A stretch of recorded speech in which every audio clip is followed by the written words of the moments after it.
Le voyage commence. Bienvenue dans la brigade des bouquineurs. Ouvre grand tes oreilles et ton imagination. Une fin de loup par France 4 Hommes, édition Mazurka. Ce matin, sur le chemin, le loup trouve un œuf.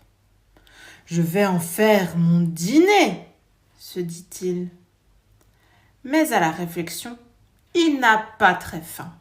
« Si j'attends un peu, je mangerai un caneton croquant sous la dent. Ça sera épatant. » Seulement voilà, comment s'y prendre pour faire éclore un œuf ?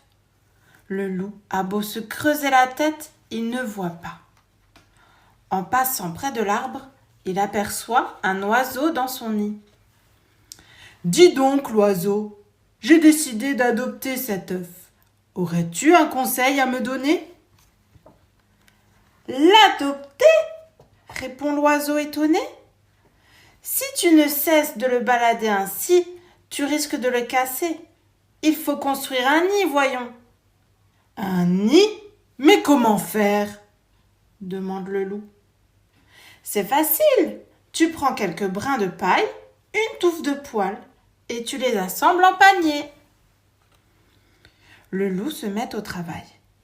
Il ajoute aussi quelques plumes douillettes et fabrique bientôt, sous les yeux éberlués de tous les oiseaux de la forêt, le plus joli nid qu'on ait vu au pays.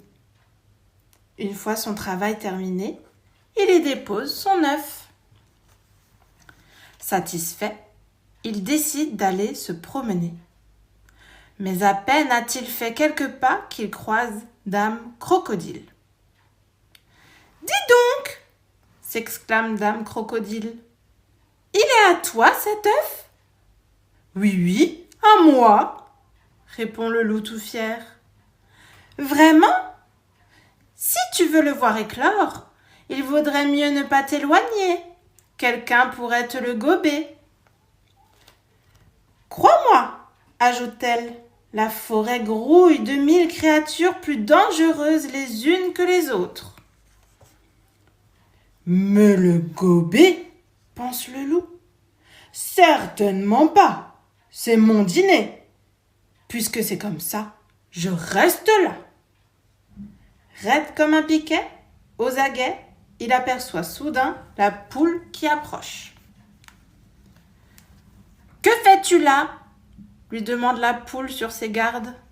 « Je protège mon œuf des voyous. »« Ah, mais il va prendre froid comme ça. Tu ferais mieux de le couver comme il se doit. »« Le couver ? Mais comment ?»« C'est pourtant facile, » répond la poule. « Il suffit de poser tes fesses dessus et de ne plus bouger. »« Ne plus bouger ?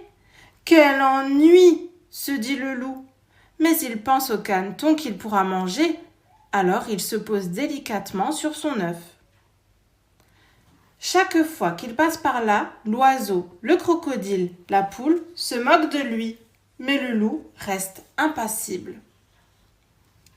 Et un matin, cric, crac, un petit caneton tout mignon sort de l'œuf. Le loup est si excité qu'il ne sait pas par où commencer. Les pattes ou bien la queue, les ailes ou bien les yeux. Mais au moment où il s'apprête enfin à l'avaler, le caneton ouvre le bec et s'écrie « Maman !»« Hé, je ne suis pas ta maman, je suis le loup, le grand méchant loup !»« Maman !» répète le caneton en se blottissant contre lui. Le loup en a l'appétit coupé. Impossible de le manger à présent. « Allez, dit le loup, va-t'en donc. Je n'ai vraiment plus le cœur de te croquer. » Puis il lui tourne le dos. Mais au lieu de s'éloigner, le caneton le suit partout, même dans ses balades nocturnes au clair de lune. Toute la journée, le loup fait mine de ne pas le remarquer. Mais le soir venu, Lorsque le caneton est endormi contre lui, il ne peut pas s'empêcher de le recouvrir de quelques poils de sa queue. Depuis ce temps-là, dans la forêt, il n'est pas rare de voir le loup grattant la terre avec un petit caneton juste derrière.